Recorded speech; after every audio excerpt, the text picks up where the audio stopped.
bersyukur saya boleh ada di tempat ini saat ini.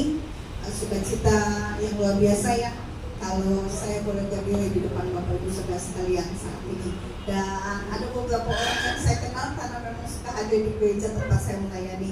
Terima kasih buat, saya panggilnya minta maaf nih Bapak Gembalanya, saya panggil abangnya karena memang beliau senior saya di alumni Rankwes Lintang 30. Jauh sih bedanya, beliau angkatan 82, saya angkatan 94. Tetapi walaupun jauh bedanya, tetap harus dipanggil abangnya, gitu ya. Jadi itulah enaknya kalau satu alma mater ya, gitu. Jadi mau bedanya jauh, tetap dipanggil abang atau kakak, gitu kan. Terima kasih buat Abang Pendeta Johnson yang sudah memberikan saya kesempatan untuk melayani di tempat ini sore hari ini. Baik Bapak Ibu Saudara sekalian kasih Tuhan, sebelumnya kalau ada yang sudah kenal, yang lain belum. Kalau yang di belakang udah senyum-senyum, udah ingat saya, soalnya tahun kemarin mau dari SMP alumni 72, alumni mana gitu kan, kita bikin Natalan di tempat di depan sana, jadi udah kenal saya gitu ya. Ada beberapa juga yang sudah kenal saya, tapi yang lain yang belum.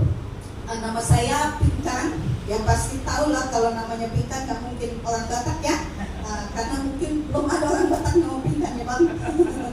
Ya, nama saya Pinkan, asal saya dari Manado. Dan suami saya satu, orang NTT, anak saya 2. Tolong jangan dibalik, nanti saya dimarahin Tuhan gitu ya. Yang sana yang sebelah kiri itu yang datang itu, itulah suami saya gitu ya. Merangkap suami, merangkap sopir, merangkap apalah gitu, pokoknya semuanya lagi lengkap gitu ya. Untuk terus membantu saya menjadi pendamping hidup saya. Dan saat ini ada satu bagian firman Tuhan waktu ditanya apa ya yang mau disampaikan temanya. Saya tertarik begini. Hari-hari begini banyak orang lagi sedang kesulitan gitu ya, bahkan beras pun susah sekarang gitu ya, sampai beras mahal di mana-mana.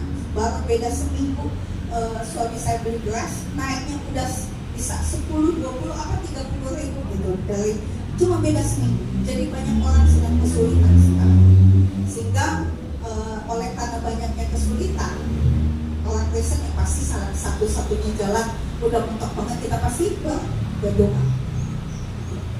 Pasti berdoa. Nah yang jadi masalah ketika kita berdoa, kita suka begini sama Tuhan kalau belum dijawab sama Tuhan. Tuhan, kok Tuhan mau banget dijawabnya? Tuhan dengar nggak sih doa saya? Tuhan ada di mana? Ya, ada di sini yang berdoa yang sampai sekarang belum dijawab. Ada? Ada ya? Pasti ada. Saya pun ada doa saya yang Tuhan sampai sekarang sepertinya Tuhan belum jawab. Tapi mari sama-sama kita mau belajar sore hari ini dari Efesus pasal yang ketiga ayat 20. Demikian bunyi firman Tuhan. Bagi dialah yang dapat melakukan jauh lebih banyak daripada yang kita doakan atau pikirkan, seperti yang ternyata dari kuasa yang bekerja di dalam kita. Bapak Ibu Saudara sekalian dikasih Tuhan, Mazmur 13 mencatat sehebat Raja Daud. Satu waktu ketika dia punya masalah, dikejar-kejar oleh anaknya Absalom untuk dibunuh, dia berdoa kepada Tuhan. Dan Mazmur 13 ayat 1-2 di situ dia berkata kepada Tuhan, berapa lama lagi Tuhan kau lupakan aku? Sehebat Raja Daud, kita ini apa sih? Raja Daud diurapi oleh Tuhan menjadi raja, pilihannya Tuhan. Tapi satu waktu ketika dia punya persoalan, mau dikejar-kejar anaknya untuk dikudeta dibunuh, berapa lama lagi Tuhan? Kita juga kan sering kayak begitu ya, sering bertanya sama Tuhan, Tuhan kok lama banget jawaban Tuhan? Tuhan dengar gak sih? Tuhan ada di mana? Sehingga akhirnya ketika jawaban itu rasanya lama betul, mulai ada rasa khawatir, mulai rasa ketakutan, ya, mulai sedih karena Tuhan dengar gak ya? Atau bisa jadi kita bertanya sama Tuhan, sampai kapan nih Tuhan? Sampai kapan masalah saya selesai?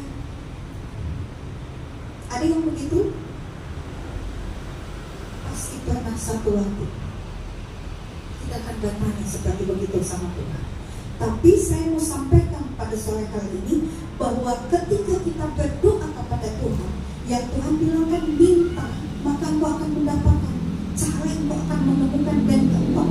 Tapi kalau kita berdoa rasanya lama betul, kita mulai komplain sama Tuhan. Tapi kalau kita perhatikan baik ketika kita berdoa sama Tuhan, ada 3 jawaban.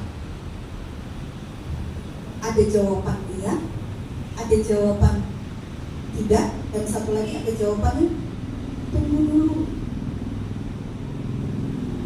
Semua doa kita didengar oleh Tuhan. Semua ketika kita meminta kepada Tuhan, semua Tuhan dengar. Jangan pikir Tuhan gak dengar setiap doa kita. Sehingga ada yang suka bilang begini, oh lu doa lu gak dijawab, soalnya doa lu mentok cuma sampai ke atap doang gitu. Ada yang pernah dengar kayak begitu istilahnya? Doa lu cuma mentok sampai di atap, gak sampai ke langit gitu. Makanya kita langsung beranggapan, Tuhan kayaknya gak jawab doa saya karena doa saya mentok sampai di atap doang. Semua doa kita, semua permohonan kita kepada Tuhan, saya mau sampaikan semuanya didengar oleh Tuhan. Persoalannya adalah yang 3 jawaban itu adalah kedaulatan Tuhan. Kita gak bisa maksa Tuhan, karena doa itu bukan sesuatu hal yang membuat kita harus memaksa Tuhan. Pokoknya saya gak mau tahu, Tuhan harus jawab sekarang. Doa itu bukan usaha kita memaksa Tuhan. Tuhan mau jawab iya, Tuhan mau jawab tidak, Tuhan mau jawab tunggu, itu kedaulatan Tuhan. Bahkan ketika Tuhan jawab tidak sekalipun, itu jawaban Tuhan. Persoalannya adalah karena jawabannya tidak, kebanyakan anak Tuhan gak suka jawaban. Kita gak suka kalau dijawab tidak, ya. Makanya ketika Tuhan jawab tidak, kita langsung bilang, oh Tuhan gak jawab doa saya. Padahal kalau kita perhatikan baik, bahwa ketika Tuhan jawab tidak pun, pasti ada hal yang terbaik yang Tuhan mau nyatakan buat setiap kita. Karena Tuhan tidak pernah merancangkan hal yang buruk buat setiap anak-anaknya. Amin. Itu yang harus kita perhatikan baik saat ini. Dan ketika Tuhan jawab iya, berarti apa yang kita doakan sesuai kehendaknya. 1 Yohanes 5 ayat 14. Mari kita buka bersama.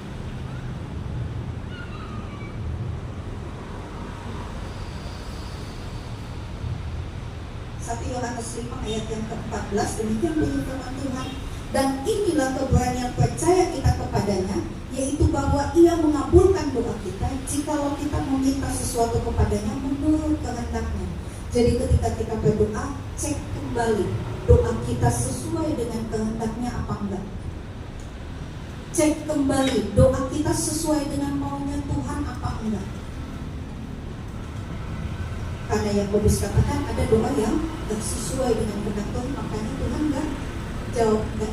Tuhan jawabnya tidak, karena hanya untuk memuaskan nafsu pribadi. Dan yang kedua, ketika Tuhan jawab tunggu, berarti sesuai waktunya Tuhan. Makanya ada lagunya kan, waktu Tuhan pasti yang terbaik, walau kadang tak mudah dimengerti. Kapan waktunya? Waktunya Tuhan. Tuhan mau jawab seminggu ke depan ke, Tuhan mau jawab sebulan ke depan ke. Bahkan ada satu ibu, dia bilang begini, saya udah berdoa sekian belas tahun, sepertinya Tuhan gak jawab doa saya. Tapi dia tetap berdoa, karena dia percaya waktu Tuhan selalu yang terbaik. Dan Tuhan tahu kapan yang tepat. Tuhan tidak pernah terlambat menjawab doa setiap kita. Amin. Gak pernah terlambat. Dia tahu waktu yang terbaik. Kira-kira kalau kita orang tua nih, anak kita yang umurnya masih 5 tahun minta pengen dibeliin motor, dibeliin gak? Pasti enggak. Karena kita tahu umur 5 tahun kok mau minta motor. Yang udah SMA, anak saya aja yang cewek, kan dia udah minta-minta ke papanya, udahlah aku bawa motor tapi ke sekolah gitu katanya. Cewek, dia belum umur 17 tahun. Tapi papanya bilang gini, enggak. Terus dia bilang gini, kakak waktu itu udah dikasih bawa motor ke sekolah, kok aku enggak? Papanya tetap maksa, enggak boleh. Belum 17, alasan papanya begitu. Karena jangankan yang masih muda, kita aja yang udah begini aja di motor kadang-kadang suka ngeri-ngeri sedap juga ya di jalanan hari-hari begini kan gitu. Sampai kalau ini suka berargumentasi di jalanan tuh suka bilang gini, dia yang bodoh. Saya bilang biarin aja, dia yang bego, kita nggak usah ikutan bego. Saya bilang begitu ke dia. Ngeri loh sekarang. Makanya ketika kita mau minta sesuatu kepada Tuhan dan Tuhan bilang tunggu, Tuhan tahu waktu yang tepat. Dan percayalah ketika Tuhan jawab sesuai waktunya, kita akan bilang, iya ya Tuhan,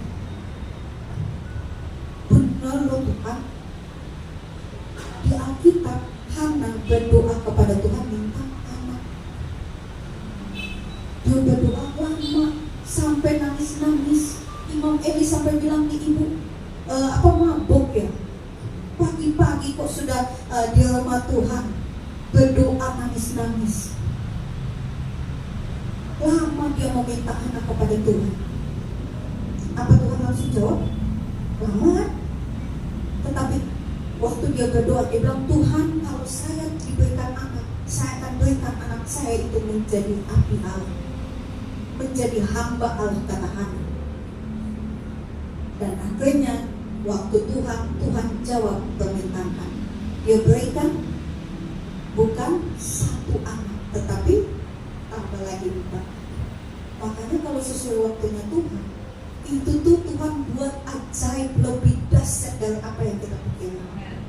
Makanya saya selalu suka 1 Korintus 2 ayat 9 itu, apa yang tidak pernah kita pikirkan, tidak pernah kita lihat, timbul dalam hati itu ya, itu yang Tuhan sediakan. Makanya kalau kita berdoa, kita memohon kepada Tuhan, rasanya belum dijawab oleh Tuhan, jangan ngeluh. Kebanyakan orang Kristen ketika lama nggak dijawab, udah ketakutan, khawatir, sedih, nyalain orang. Ada juga yang nggak mau ke gereja. Ngapain gua ke gereja? Orang gua berdoa sama Tuhan, Tuhan nggak jawab-jawab. Ngapain gua ibadah-ibadah? Ngapain gua pelayanan? Capek-capek gua melayani, gua doa sama Tuhan, Tuhan nggak jawab. Jadi kepahitan. Dan akhirnya ada juga ketika kita nggak dijawab doa kita sama Tuhan, tinggalkan Yesus. Itu yang lain. Cuma karena tidak dijawab oleh Tuhan, kita tinggalkan Yesus. Padahal sesuai lagu tadi kan, sekali Yesus, selamanya Yesus. Yang baik pertamanya, dalam segala keadaan, waktu berlimpah maupun kurang, tetap Yesus yang mempesona hatiku. Bisakah kita berkata, walaupun sekarang Tuhan belum jawab doa saya, kita mau bernyanyi seperti itu? Bisakah ketika kita berdoa saat ini dan belum dijawab, seperti yang disampaikan oleh Sadrak, Mesak, dan Abednego ketika mereka mau dibuang di tunggu api? Sekalipun Allah yang kami sembah tidak menolong kami tidak akan menyembah patung buatan Tuhan. Jadi buat semua kita, kalau Tuhan mau jawab itu sebenarnya gampang loh. Dia Tuhan, dia Allah yang ajaib. Yang mustahil dia sanggup bikin tidak mustahil. Yang tidak mungkin dia bisa bikin menjadi mungkin. Persoalannya ketika kita sedang menunggu jawaban Tuhan, maukah kita tetap setia sama Tuhan? Maukah kita tetap berdoa seperti yang 1 Tesalonika 5 ayat 18 katakan? Tetaplah berdoa. Capek gua, doa-doa gak dijawab-jawab sama Tuhan. Udahlah, berdoa amat lah. Ada satu ibu, dia berdoa 15 tahun. Bahkan sampai satu waktu dia bilang begini, sudahlah, dia udah gak berdoa lagi. Dan satu waktu Tuhan jawab doanya, tapi prosesnya lama. Akhirnya dia terkagum, dia terkejut dengan apa yang Tuhan jawab atas dia permohonan yang sekian belas tahun yang lalu. Jadi Bapak Ibu Saudara sekalian yang dikasih Tuhan, untuk Tuhan menjawab doa kita sekarang terlalu mudah. Semudah Tuhan membalikan telapak tangan. Tetapi persoalannya, ketika Tuhan sedang jawab tunggu atas setiap doa dan permohonan kita, maukah kita tetap setia? Maukah kita tetap berdoa? Maukah kita tetap melayani Tuhan sungguh-sungguh sampai? Tidak tinggalkan Tuhan, karena percayalah waktu Tuhan selalu yang terbaik. Dan satu lagi jawaban dari Tuhan adalah tidak. Kok Tuhan jawab tidak? Katanya kalau kita minta Tuhan kasih loh. Tapi ada waktunya Tuhan akan jawab tidak atas apa yang kita minta. Karena Dia tahu selain waktu yang terbaik, Dia tahu apa yang akan Dia berikan kepada kita pun Dia tahu yang terbaik.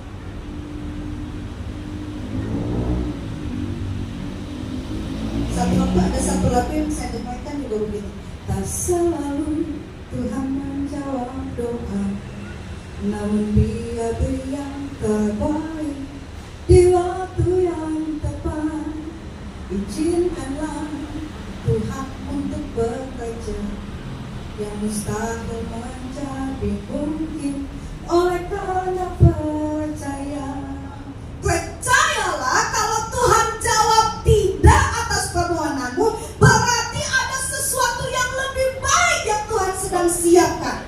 Dan ada pekerjaan Tuhan yang dahsyat, karyanya yang ajaib yang Dia sedang menyatakan dalam hidup kita.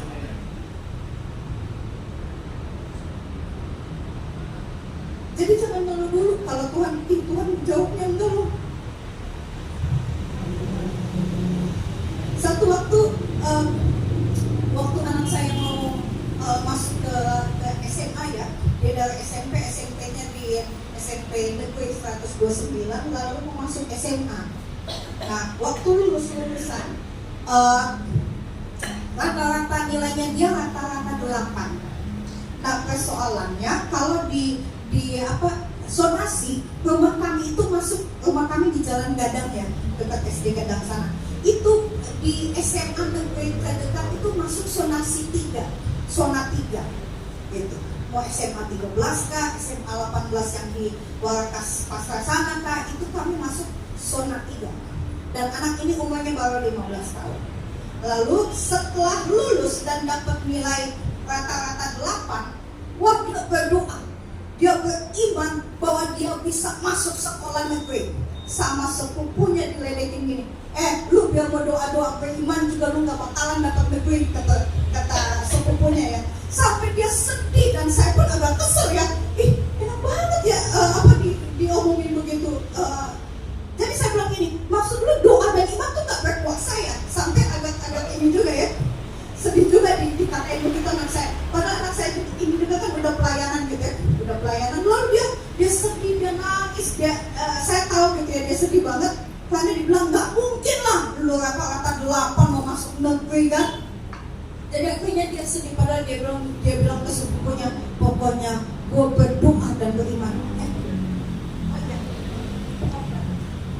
Oke, siap. Ya, jadi dia udah bilang begitu, dia sedih dibilangin sama sepupunya begitu. Terus akhirnya karena saya juga agak sepaneng juga, agak emosi diledekin begitu sama sepupu anak saya pun langsung berdoa sama Tuhan. Tuhan, kasih sekolah negeri buat anak saya. Dalam hati saya, maksud saya gini, kalau anak gue dapat negeri, awas lu ya, jangan bilang doa gue gak punya kuasa. Tujuannya begitu waktu itu. Lewatlah, kan ada berapa proses ya, mulai dari jalur prestasi. Jalur prestasi gak dapet anak saya. Terus saya bilang ini, tenang, masih ada berapa jalur lagi. Yang kedua, jalur afirmasi. Anak saya memang dari SD di Strada dapat KJP. Jadi itu sampai SMP masih dapat. Kalau di negeri kan biasanya hampir semua dapat KJP ya. Kecuali yang punya mobil nggak dapat gitu ya. Dan akhirnya masih dapat. Jadi saya mencoba jalur afirmasi. Tetap nggak bisa. Karena ternyata yang didahulukan adalah yang punya KJP dan PIP. Apalagi yang kalau dia adalah sopir Jack Linko. Aduh, lewat lagi nih. Terus akhirnya ini tinggal satu jalur nih yang terakhir, jalur sonasi. Kalau Bapak Ibu, saya di kamar, saya doa terguling-guling di kasur, bukan di lantai, kelas kalau di lantai kan. Jadi di kasur saya guling-guling, saya bilang, Tuhan, kasihlah anak saya di sekolah negeri, Tuhan. Saya nangis, benar saya nangis. Pas suami saya udah pergi kerja, kalau dia kan saya malu ya, jadi dia udah pergi kerja. Biasanya saya kalau berdoa, kalau dia udah pergi kerja, baru saya berdoa di kamar gitu. Saya nangis, saya sampai, oh Tuhan, tolong kasihlah sekolah negeri buat anak saya gitu kan. Sampai terguling-guling, sampai nangis gitu.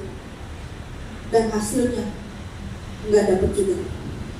Saya ngomongin, Tuhan, apa yang salah? Saya udah nangis loh. Tuhan nggak kasih juga sekolah negeri sama anak saya. Jalur sonasi, kalah sonasi. Saya bilang ini, tenang, masih ada zona 3 deh, tunggu aja. Pas masuk zona 3, kalah umur. Kalau umur ternyata yang didahulukan yang 16 tahun ke atas gitu kan, yang tua duluan gitu ya. Anak saya masih 15, jadi nggak dapet juga.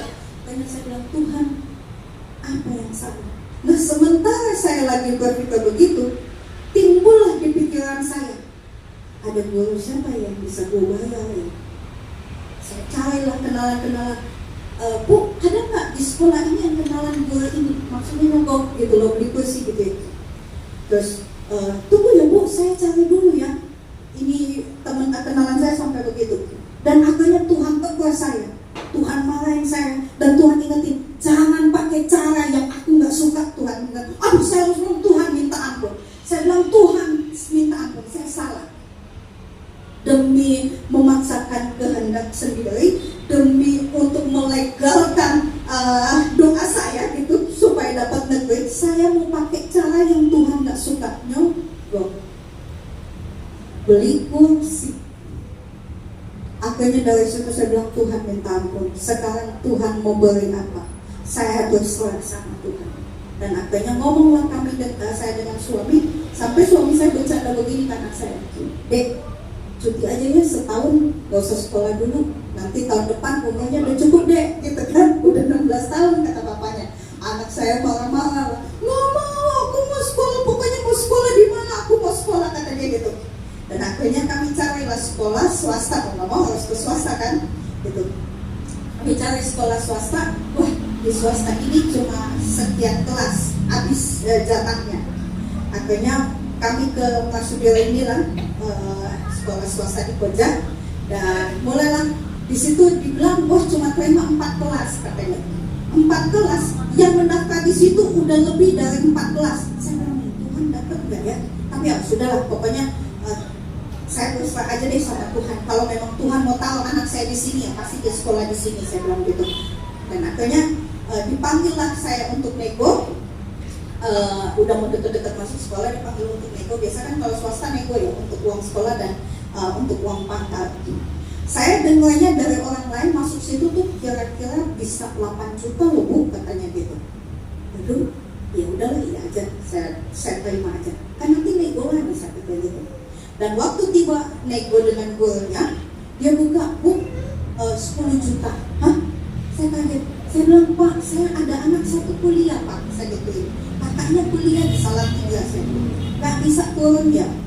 Terus saya bilang, ya, oh iya, ya sudah 8 ya. Aduh, saya bilang, gak bisa turun lagi ya Pak, saya gituin. Terus saya bilang gini, dia tanya, ini suami ibu pelaut ya? Hah? Saya bilang, enggak, suami saya bukan pelaut. Ya pikirnya kali kalau pelaut banyak duit ya gitu. Saya bilang, enggak, suami saya bukan pelaut. Terus abis itu dia bilang gini, ibu maunya berapa? Ya saya maunya yang selendang-selendangnya lah Pak, saya gitu. Bisa 5 juta Pak, saya gitu. Bisa Bu, kecuali kalau bapaknya udah almarhum katanya. Enggak, saya bilang enggak, bapaknya masih ada, saya bilang gitu. Terus akhirnya dia bilang, jadi gimana dong Bu? Dia balikin lagi, ya jadi gimana Pak? Saya gitu, ya baiklah Pak, saya gitu. Akhirnya dia bilang, ya udah, ini dia Bu, ambil jalan tengah ya, kata dia. 7,5 aja gimana? 7 juta aja gimana, kata dia. Saya dengan senangnya karena turun 1 juta kan dari perkiraan 8 juta, itu udah senang saya. Ya Pak, ya oke, terima kasih ya Pak, aduh makasih banyak, saya terima kasih udah senang nih turun dari perkiraan setoran 1 juta. Sampai selesai ketemu dengan suami saya di bawah, dia tanya, jadi kenapa Pak 7 juta? Saya bilang SPP-nya sekian, udah nggak bisa kurang, memang udah segitu. Oh ya. Terus tinggallah dia bilang gini, bayarnya bagaimana ya? Dan kami pun bingung akhirnya sampai rumah, bayarnya bagaimana ya? Gitu. Sampai saya bilang begini ke suami saya bilang, udahlah, apa yang bisa kita jual aja dulu, saya bilang gitu.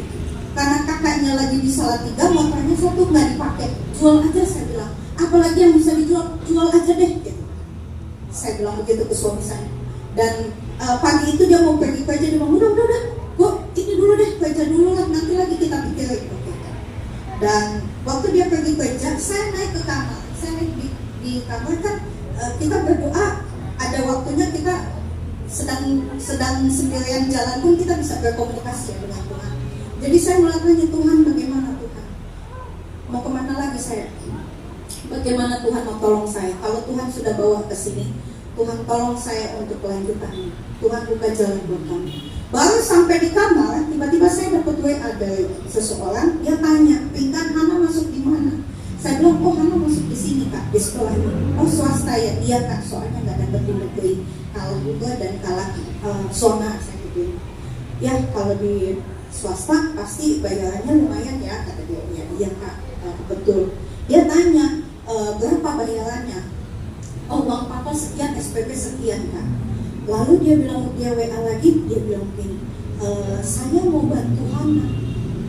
Habis dia WA begitu, saya baca begitu, saya udah nangis loh. Dalam hati saya gini, syukur dia WA bukan telepon. Kalau dia telepon, saya udah nangis saat itu. Saya nangis, saya bilang Tuhan, baru begitu aja saya udah bilang Tuhan baik banget sama saya. Dan dia tanya lagi sama saya gini, apa yang bisa saya bantu? Uang pangkal atau SPP? Dalam hati saya gini, SPP, biar 3 tahun saya nggak bayaran SPP, gitu dalam hati ya, gitu. Tapi belum sempat nulis di WA, tiba-tiba dia langsung WA lagi, dia bilang, saya mau bantu uang pangkal aja ya, kata dia. Itu pun saya udah senang. Hari ini siapa yang mau bantuin 7 juta, gitu kan? Dan akhirnya saya langsung bilang gini, iya aja, kan nggak enak ya udah dikasih terus mau meluncur gitu ya. Mau nawar lagi gitu, saya bilang oke Kak, terima kasih banyak, puji Tuhan, terima kasih. Lalu dia bilang nanti saya bayar 2 kali ya, kata dia gitu. Soalnya dia juga ada bantu anak-anak yang lain ternyata yang dia bantu sekolah, bukan cuma anak-anak. Dan akhirnya dia bantu, besoknya dia langsung transfer 3,5 juta itu. Dan itu pun Kak, waktu dia bilang begitu, saya telepon suami saya. Saya nangis-nangis. Saya nangis-nangis. Suami saya bingung lah, lagi di jalan Bang. Kenapa? Ada apa ini? Dia pikir kali saya ada masalah kah, atau ada luka atau apa kan, kejadian apa gitu yang menakutkan. Saya bilang, itu uang pangkal Hana udah dibayar. Saya bilang, belum Bang, ngagetin aja, kata dia. Dia lain apaan, kata dia gitu. Ya saking bahagianya kan, kadang kita juga bahagia suka nangis gitu ya. Dan akhirnya puji Tuhan, tidak sampai waktu saya nego uang pangkal itu dikasih kesempatan sampai Desember untuk cicil pelunasan. Tapi belum sampai Desember uang pangkalnya sudah kebayar lunas. Saya bilang begini, Tuhan, kalau waktunya Tuhan dan kalau sesuai kehendak Tuhan, kita ini tinggal begini. Wow, Tuhan tuh dahsyat ya. Tuhan tuh luar biasa loh. Makanya kalaupun Tuhan saat ini jawab tidak, percayalah ada sesuatu yang lebih baik yang Tuhan siapkan untuk setiap kita. Jawaban Tuhan pasti untuk kita pasti pas. Dan Bapak Ibu Saudara sekalian dikasih Tuhan, kalau sampai Tuhan jawab tidak untuk setiap doa kita yang kita naikkan saat ini, seperti tadi saya bilang, coba kita cek lagi apa yang salah. Seperti tadi saya doakan, saya nangis. Dulu pun waktu mama saya di ICU, saya berdoa minta sembuh ke Tuhan. Saya sampai klaim Tuhan loh. Saya sampai bilang, Tuhan, saya klaim janji Tuhan. Apa saya melayani Tuhan? Sampai saya doanya gitu ke Tuhan. Saya nggak mau tahu, pokoknya Tuhan sembuhin mama saya. Sampai begitu saya doa sama Tuhan. dan hasilnya mama saya meninggal. Ini nggak dijawab sembuh, padahal saya udah klaim-klaim Tuhan. Saya udah minta sama Tuhan, nangis-nangis sampai berlutut, sampai sakit-sakit lutut saya gitu ya. Sampai satu gereja, pengajar di gereja tempat saya melayani di GBI Keluarga Tubuh Kristus datang ke ICU berdoa. Saya pun berdoa, nangis-nangis sama Tuhan, karena saya merasa saya ini hamba Tuhan, pendeta loh. Masa Tuhan gak jawab sih doa pendeta gitu kan? Tapi Tuhan gak jawab. Tetapi akhirnya saya mengerti bahwa doa kita kepada Tuhan bukan usaha kita untuk memaksa kehendak kita, tapi untuk mencari kehendak Tuhan untuk kita lakukan. Jadi Bapak Ibu Saudara sekalian kasih Tuhan, kalaupun sampai satu waktu ternyata Tuhan jawab tidak atas doa kita, coba cek kembali. Kita belajar sama-sama bahwa ada 3 hal yang membuat doa kita tidak dijawab sama Tuhan, atau jawabannya tidak.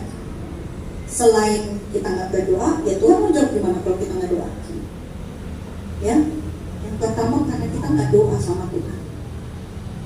Lalu yang kedua, apa yang membuat doa kita nggak berkuasa dan Tuhan jawab tidak? Adalah karena dosa. Yesaya 59 ayat 1 dan 2 yang menghambat Tuhan mendengar, menjawab permohonan kita adalah segala dosa dan pelanggaran. Jadi jangan lupa kalau kita berdoa minta ampun sama Tuhan. Kalau kita sudah bikin salah tanpa sadar, 24 jam ini mungkin ada tutur kata, ada perbuatan, bahkan mungkin pikiran kita yang pikiran kotor gitu ya. Itu yang harus kita minta ampun sama Tuhan. Ada contoh di Alkitab 2 orang yang berdoa, yaitu satu yang di sebelah Yesus disalib, yang satu lagi pemungut cukai. Apa yang berbeda? Mereka mengaku dosa di hadapan Tuhan. Makanya ketika mereka berdoa, Tuhan jawab permohonan mereka. Dan yang kedua, kenapa Tuhan jawab enggak? Ya seperti yang saya bilang tadi, salah doanya hanya untuk memuaskan nafsu kita, hanya untuk sombong ego kita. Kayak tadi, pokoknya kalau Tuhan jawab anak saya dapat negeri, awas dulu. Hanya untuk ego pribadi. Dan yang ketiga, kenapa Tuhan jawab tidak atas doa kita? Ini yang penting buat keluarga yang ada. Kenapa seringkali doa kita nggak dijawab oleh Tuhan? Coba buka deh. Yang datang dengan suami istri selain Bang Johnson dan saya, ada lagi yang suami istri datang. Oh, suami istri atau setidaknya ada pasangannya. Buka di 1 Petrus 3 ayat 7.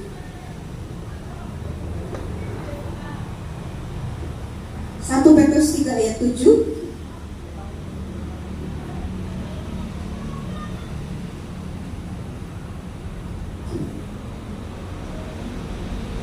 Demikian firman Tuhan. Demikian juga kamu hai suami-suami, hiduplah bijaksana dengan istrimu sebagai kaum yang lebih lemah, hormatilah mereka sebagai teman pewaris dari kasih karunia, yaitu kehidupan, supaya doamu jangan terhalang. Tetapi ini juga berlaku bagi para istri. Mari suami istri kita hidup benar di hadapan Tuhan, sehingga ketika kita bersepakat, kan firman Tuhan 2-3 orang meminta, Tuhan menjawab dan mendengar dan menjawab. Kita suami istri udah 2 orang loh.